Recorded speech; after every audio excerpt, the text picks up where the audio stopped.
All right, and we are back with another social sessions after a 2 week hiatus. And today I am very excited to be welcoming Mr. Jeff Willinger. And Jeff, do you want to say hi to everybody? Hey, Mike, I am beyond thrilled to finally reconnect with you. I mean, we're reconnected, but this sort of, I don't know, you and I have such a special relationship, me in the Microsoft ecosystem. Yep. So I'm super psyched that we were able to put this on the calendar.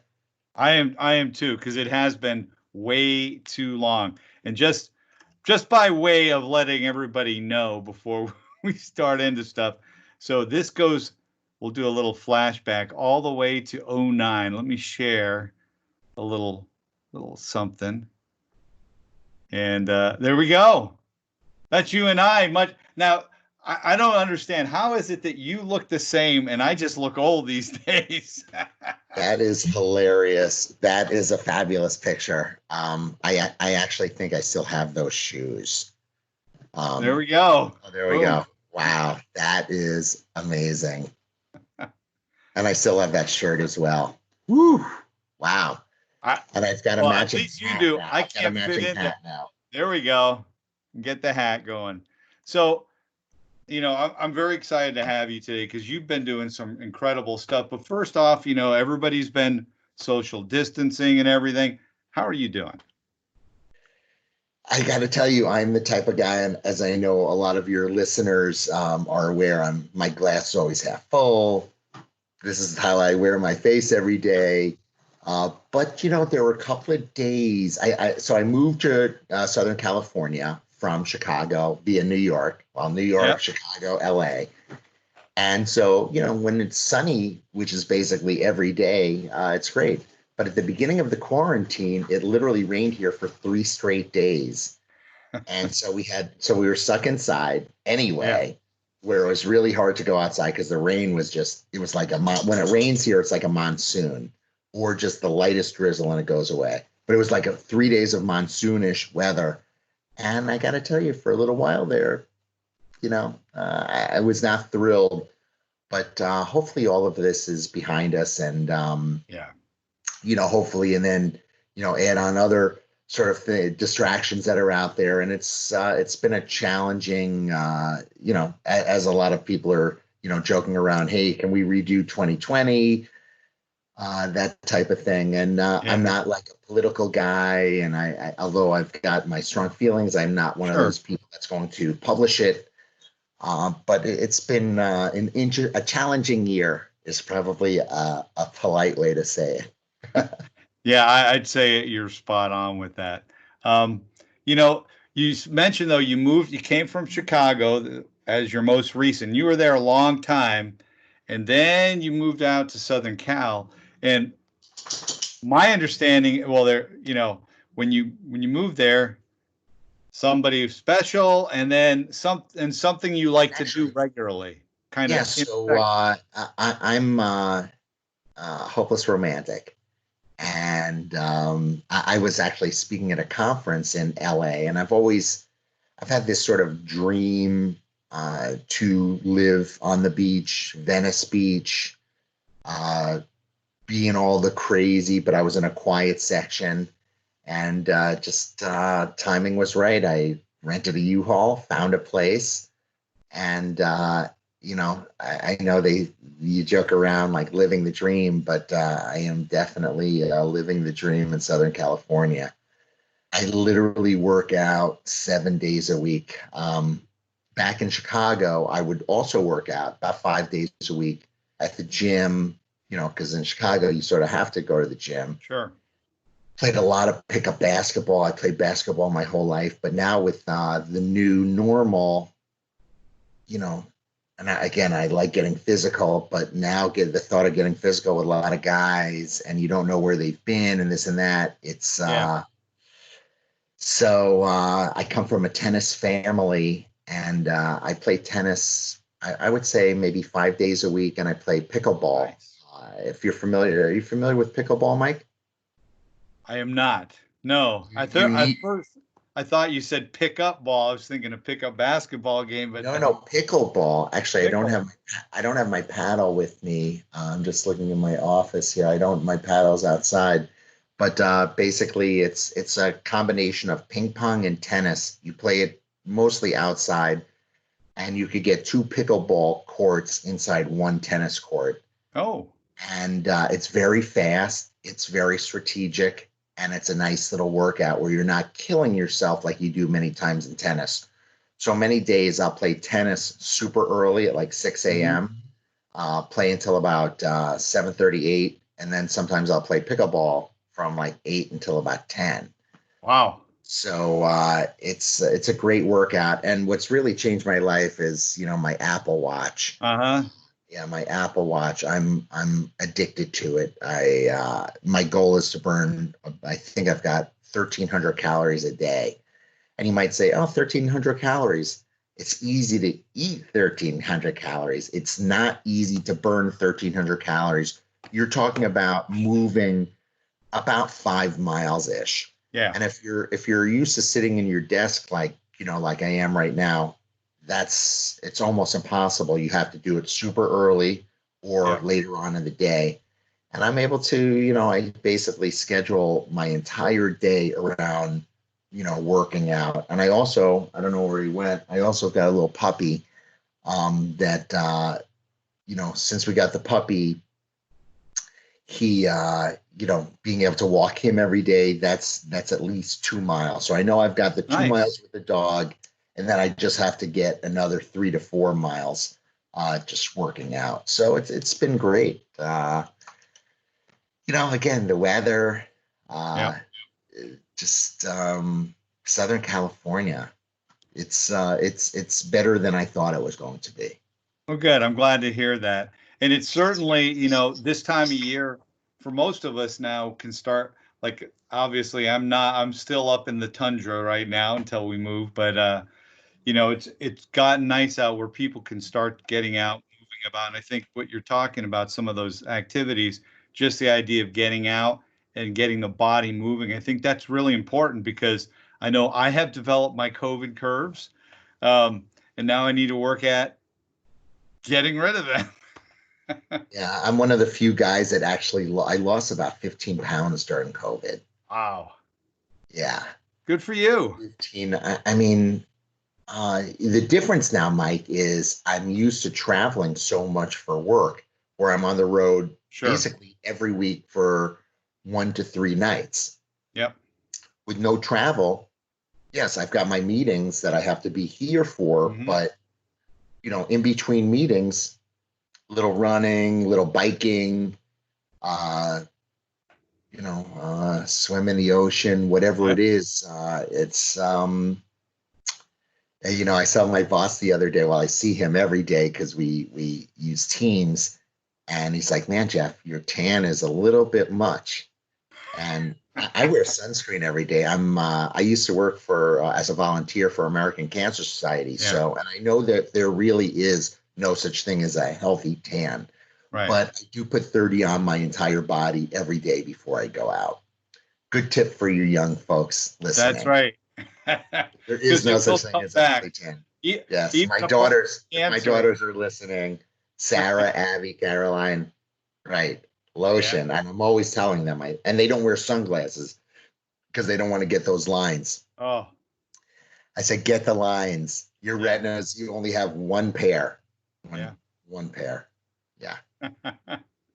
No, absolutely. But that actually you provided a great transition talking about, travel and the difference with COVID, right? And being at home. So from a work perspective, so you're at Fujitsu and you're dealing with this is a whole new area, in a lot of ways for you, but really it does tie in to a lot of what we talk about when we're talking about modern work and the things that people are doing. I've actually been using scanning a lot these last number of months, right? So talk to me about some of what you're doing at Fujitsu and like some of those things that are top of mind that as you've moved it, had the physical move, we've got all this going on, but what are you up to these days around that? So yeah, so I'm with Fujitsu is a ginormous corporation. I'm with at a small division called Fujitsu Computer Products of America, FCPA for short. Mm-hmm. And at FCPA, it's scanning technology. There are a lot of scanners out there. And like I tell a lot of people, I never really thought about scanners before I joined FCPA. But now, obviously, I think about scanners every day. Sure. And where they fit into, like you said, the modern workplace. Well, basically, Mike, they are the on-ramp to this idea of digital transformation. Mm-hmm. And before COVID hit, we were actually scheduled to be in all 15 of the MTCs at Microsoft throughout the country, where wow. we were doing basically sessions. So it's been a challenge, to say the least, with spreading, with talking about what our message is, right? So most people have got a scanner. They don't really know the brand. Fine. My job is to evangelize the scanning technology and extracting the data that's on those pieces of paper. And then, using AI and using Project Cortex, which of course is right around the corner. I mean, it's literally, you can see it. It's coming next month. I mean, it's here, but it's, for general release, it's coming next month. And where we fit into that, and we're the only hardware partner within the Microsoft Content Services that Chris McNulty and Naomi, Moneypenny and Sean Squires, Ian, they're all running that. We're the only hardware partner. And I don't know, it's sort of cool because when I decided to join FCPA, being a Microsoft MVP for the past 5 years, I didn't want to lose that. So thank goodness I have an amazing partner that I work with, Bernie Schweiss, former Microsoft guy, former Knowledge Lake, and now FCPA. And he brought me on, and we have this mission. And the beauty for me is I'm really expanding my personal reach. So it's not just Microsoft technologies. Basically, as they say, rinse and repeat. We're doing the same thing at AWS. Yep. Are you going to have to screen that out? You're gonna have to, it's the new Microsoft, right? Right, the new Microsoft, right? The iPhone. Yeah. No. And well, I know that, they've always played well with Apple, always, because I believe that Apple is their number one client. Apple or IBM is Microsoft's number one client. Did you know that, Mike? I can neither confirm nor deny some of those things. I mean, the Apple Cloud is nothing more than Azure. I mean, come on. I can't speak to any of that. But so well, hey, look, I don't see you have an Android there, so I don't think Microsoft would ever give you guys Androids. It's going to be I would totally use an Android. Yeah. In fact, our new I think it's the Surface Duo that's coming out is Android based under the hood. Wow. Yeah, don't say Chrome.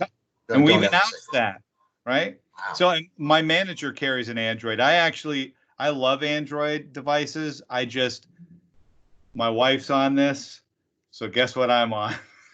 Yeah, for me, it's my kids. The iMessage, they love that. And, the FaceTime, I've got 3 daughters.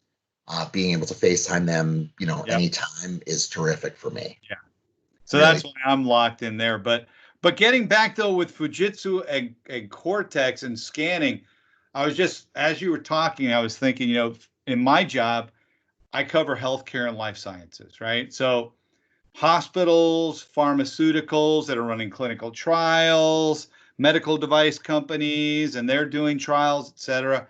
And in so many ways, you were talking about digital transformation, they are still very, very paper heavy and dependent.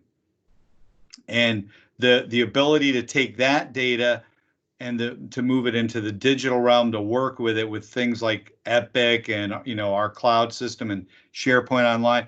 Talk to me about some of the things you're looking at, because that's exciting stuff.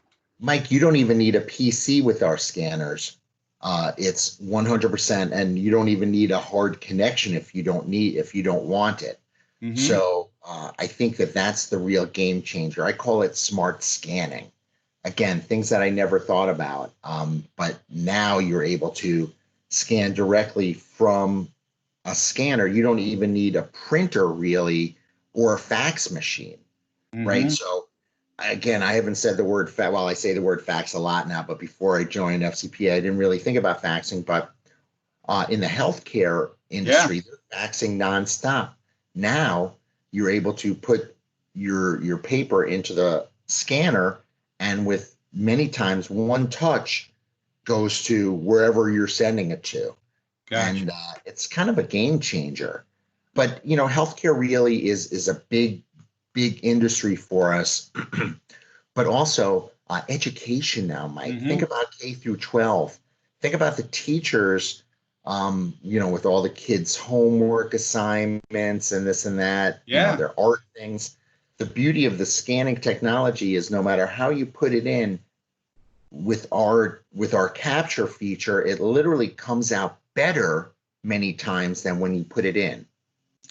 Again, it's a game changer. And then uh, able to capture the metadata on that piece of paper Right. so that it knows that if it's, Mike Gannotti, even if Hmm. it's able to recognize uh, handwriting. So you're able to pick that up as well and then send it to Mike's file in the cloud. So this isn't even simple. I mean, we're going way beyond simple OCR, that optical character recognition, where you're actually not only seeing and being able to read out the data, but you're then interpreting, assigning, and sending. That's exactly it. And, typical, you could send it to SharePoint, you could send it to Yep. OneDrive, you could send it to Google Drive, you could send it to, in the AWS ecosystem. It really doesn't matter what it is. That's the Right. beauty of this. And my competitors that I had when I was doing my consulting work, there are no competitors now. Yeah, Right. there are other scanning companies out there, but Nobody's doing it's this. no one's doing this the way we're doing it. Um, these RPA firms, companies like Automation Anywhere, UiPath, Blue Prism, to get that amazing data to make the magic happen that they use using the Yeah. RPA technology that they've got, you need great stuff going in. So Hmm. with our scanning technology, it it really is not a nice to have, but a need to have, which is Yeah. kind of cool for me. Yeah, as you're talking, I'm just like in my mind, it's pouring through all those, again, going back to my own area, just like intake forms. Everybody's doing all this stuff in paper and being able to now, instead of rekeying data, get it directly in, taking that. Even, I have teaching hospitals, right? So, some of which are huge organizations. And to your point, they're doing all this work, bring it right in. Yep. So, Yeah, but you teased yeah, me. that's huge. You teased me, and you said the word or the two words Project Cortex. Look at him; he turns on his background blur. Oh, um, talk to me about Project Cortex and how what you see there as far as working with your technology and how it's going to really light some of the stuff up. So I've been fortunate enough to speak at KM World in Washington, D.C. for probably the past KM World is. Knowledge Management World. Yeah. Thank you, Mike. I know, and I'm one of those guys. I Me too. sort of like acronyms, but I also like to share acronyms. And even though sometimes people are like, yeah, we knew what KM meant, a lot of people don't. And I never mind when people ask me. I sort of like to be that sort of teacher, not like teaching Yep. them what an acronym is going to be a teacher. But, many times Yeah. KM, and I know in our world, there's so many different acronyms, Yep. like you just mentioned, OCR. But yeah, so I've been fortunate enough to be in the knowledge space because as a former architect building intranets, Yep. many times you need that use case, that business case, right, Mike? We're always Yep. thinking about what's the business case, what's the use case, why are we doing this, right? Yeah. I work out every day, to be honest with you, because I like to eat so much. So I see value in working out. Otherwise, I would probably do it, but probably not as intensely because I probably wouldn't cut back on my food intake. Sure. So, uh, you know, bring it back. If there's no value in knowledge management, finding the experts in the organization, documents, right? Search is the number one pain point in every organization. Number one, right? And I was always guilty in my former life. I would save it. Generally, I would save it to my fancy Lenovo computer back in the day. Now I've got a fancy Fujitsu one, but I love saving documents. And there's only, and where when I was at Right Point, they stopped sending me documents because I love email. And I mean, I love Teams too. I like to communicate, right? I'm a collaboration guy. Yeah. But at the end of the day, we have to, there's only one thing better than email. I always say it's an email with an attachment. But then they sort of trained me on giving me links to SharePoint. Here I am, a SharePoint evangelist, and I'm not really using SharePoint. So, saving things to your hard drive is sort of, taboo, but saving it to OneDrive or to SharePoint is sort of, it's been the future for a number of years now. Mhm. And now it's even more prevalent. Yep. But, when we talk about like a Cortex and thinking again, going back to all that data now that you're scanning, you're pumping all this data in, and then Cortex being able to start to unlock some of that. Like, are you looking at any kind of scenarios today or top of mind thinking around some of this? Being a part of content services, we're seeing things before anyone else does. I really have to watch what I say Yeah, I here gotcha. because it's not, fully Well, baked just yet. in general, In in general general, around in, unlocking knowledge. yes, unlocking knowledge, uh, really finding the experts in the organization and finding documents and then connecting the dots. I Yeah. see Cortex as a dot connector, Yeah. right? From a lot of people that I remember when Microsoft bought Yammer and was like, oh, we're never going to use Yammer. And sadly, a lot of people haven't. But maybe the new Yammers are kicking it off. People are going to start using it because it's like the shiny new thing, right? We live in a Sure. world where we love the shiny new thing. If there's no business, tying it back to the business value, if there's no business value, people aren't going to use it. So I sort of like the direction where they're going with Cortex, where they're just going to start using it without really thinking about it. Like playing tennis. Yeah, I'm working out, but I'm also enjoying myself.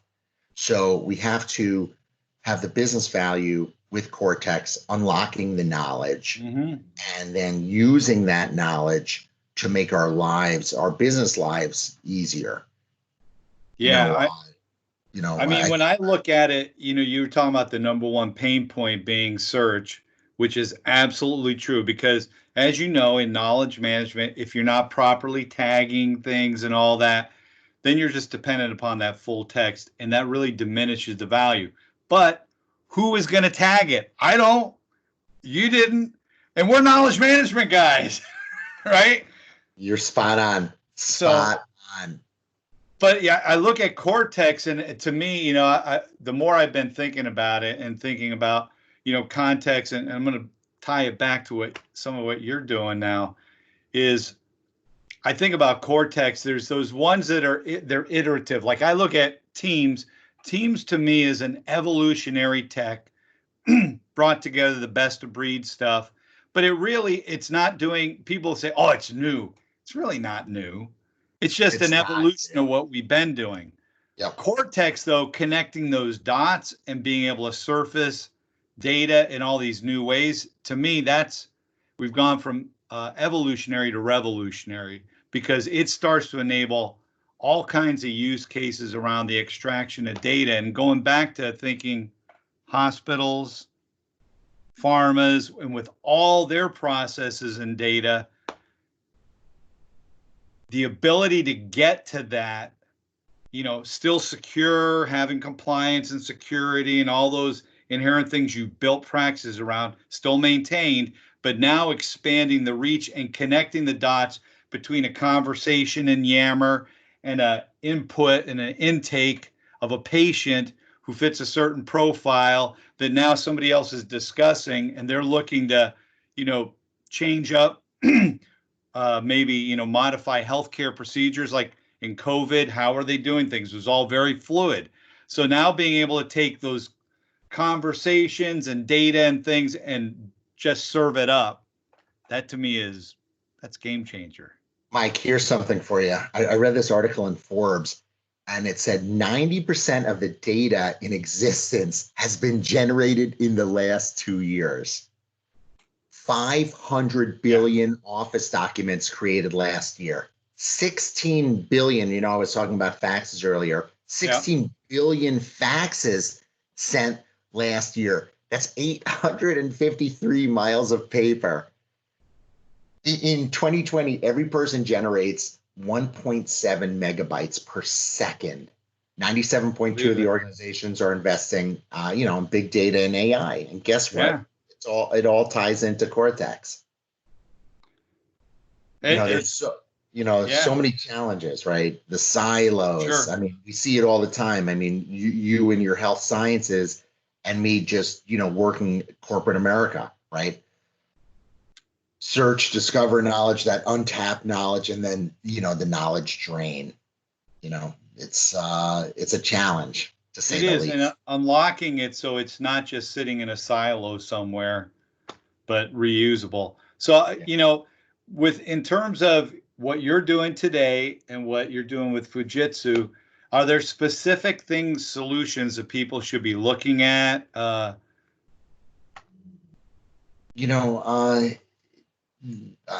sort of broke it into sort of 5 areas, right? Vision, the language, when I think about the kind of Azure cognitive services, right? The vision, the language, the search, the knowledge, but also being able to harness that collective knowledge, automated object detection, knowledge summarization, right? We don't want to read, a 20-page document necessarily. Forms processing, which is near and dear to my heart, and then filing, classification, and then that whole idea of entity extraction. And you're doing it all. When I think about, if you go to Project Cortex or the Microsoft URL for it, it's super simple, right? It's really taking that AI, which is it takes the AI to automatically organize the content, deliver, those innovative experiences, topic cards, topic pages, knowledge centers, in Office, Outlook, and Microsoft Teams. So, moving forward, if folks are interested in, obviously my customers, this is all hot and heavy, front and center for them, right?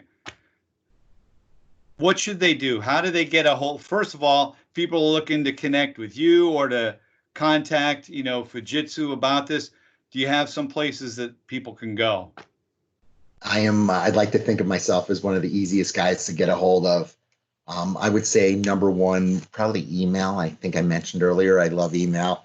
And my personal email is a little bit easier than my work email, which is simply just jeffwillinger@outlook.com. JEFFWILLINGER@outlook.com. No dots or anything like that. You can find me on Twitter, JWilly, @JWilly. A lot of people, just a quick story about how I met the former president of the United States, Barack Obama. I mentioned earlier, I play a lot of pickup basketball. Yep. Back in Chicago. You didn't play basketball with him. His locker was next to mine, Mike. I've seen the former president of the United States naked about 100 times at least, maybe 1,000. I don't know. His locker was next to mine. Sure. So when we started playing, everyone was calling him B. And then a lot of guys were calling him Barry. I didn't know his name, right? And everyone called me Willie because, it was before Twitter was prevalent, because my last name is Willinger. And then I'm like, are they calling him Baruch? That's such a weird name. And then I find out, then I see he's running for state senate in Illinois. I was obviously living in Chicago. And Then I find out his name is Barack Obama. He still continued to play even when he was a state senator. And uh, I have a special guest here if he decides to come and see me. It's my special There we guest. go. This is Teddy Willinger. He's a real sweetheart. Yes. Um, yes, I've played basketball with Barack a number of times. Nice. When I say a number, hundreds of times. Yeah, yeah. You got to make him go right because he's a lefty. He's very slim. We're actually the same height, but I probably outweigh him by 30 pounds or so. So you dominated the post. I dominated the post, but here's a quick little Barack story. So he's running for president now, and he's still coming up. Not all the time, obviously. Yeah. So he's driving to the hoop. He was a lefty, and in pickup, you don't really draw offensive fouls, but he was going so fast. I'm like, not on my watch. And his head was down, and he goes right into me, right into my solar plex, which is, very hard. And he goes down, and his lip got all bloody. And the Secret Service guys come over, or whoever, the bodyguards, whatever, they come over and they pick him up and they wash him up.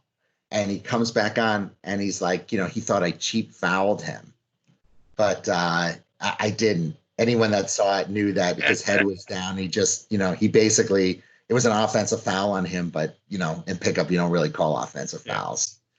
So that's my Barack Obama. That's pretty fun. Yeah. I don't even know where that came from, but so getting a hold of Fujitsu. Oh yeah. So at Fujitsu, it's jwillinger .pfu Peter Frank University at Fujitsu.com. Okay. Twitter. Any resources like links to the some of the scanning pieces we're talking about? We can drop into the post. Yeah, you know what? I will give, because those are interesting URLs. So you'll shoot them to me versus. Yeah, you know what? Actually, I think we've got FCPA. Let me just see if this works. FCPA.com. I think. Let me just look here real quick. FCPA.com. Yes, FCPA.com. Oh. That's it. I'm happy that we have that. They probably got that a long time ago, but yeah, FCPA, Fujitsu Computer Products of America, FCPA.com. Find out everything. And what's interesting for me, Mike, is we don't sell direct. We sell through there. We basically have a distribution channel, Ingram Micro, Tech Data, companies like that, 4 of them. And then companies like CDW, Amazon, they buy from them who buy from us. Right. So it's an interesting channel for me. Cool. This has been great. Dude, we even got basketball with the Prez. Come on. Yeah.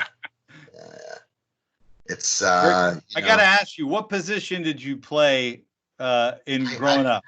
Growing up, I played small forward. I was always enamored with guys like Adrian Dantley, Mark Aguirre. Yep. I'm a big dude, so I like to back guys down. I always watch them. And, back in the day, even now, I do that little turnaround, back them in, with my butt, and then, turn around and do a little, jump shot. Sure. So I'm not as big as you. But I played basketball as well. That's why I was and I liked the physical. I always out-jumped my height. Yeah. So as I got older, Mike, but the 3-point shot became prevalent. Yeah. 3-point shot changed my life for the better. I didn't like to get as physical, and for people that have played basketball with me, they know that I've never seen a shot I didn't like. So I love shooting. And, Wayne Gretzky said, and look, I was always one of those guys, Mike, that I didn't have the most natural skills, but I also, so go to where the puck is going to be. And that was always my jam, was go to where it's going to be, figure out where the rebound's going. Yep. Dennis Rodman, I hated him when he was with the Pistons, loved him when he was with the Bulls. I'm a diehard Bulls fan. And Rodman was a small dude, right? Yeah. His nickname was the Worm, but he was always able to do that. So I would always find guys that I would like to model my game after. And when it came to rebounding, even though I didn't like to get physical, a little bit later, I have a nice, my parents spent a lot of money on my teeth. I want to make sure that I kept them Kept all. them. So, yeah, so there you have Cool. it. No, that's awesome. Well, thank you. So for all those who've been watching, we'll put all the links for Jeff. We'll have those in the post. We'll also have a link to Fujitsu in the post. Contact him. They're doing some great stuff. He's working with some great folks at corporate with Microsoft, like Chris McNulty and others. And he is the man. And besides, any dude who can put on an orange hat with a green shirt. It wasn't planned. It definitely was not planned, but Props there up. you have it. So with that, we'll stop our recording. And I want to thank everybody for joining us today. Until next time on Social Sessions, have a great day. And as always, ciao. And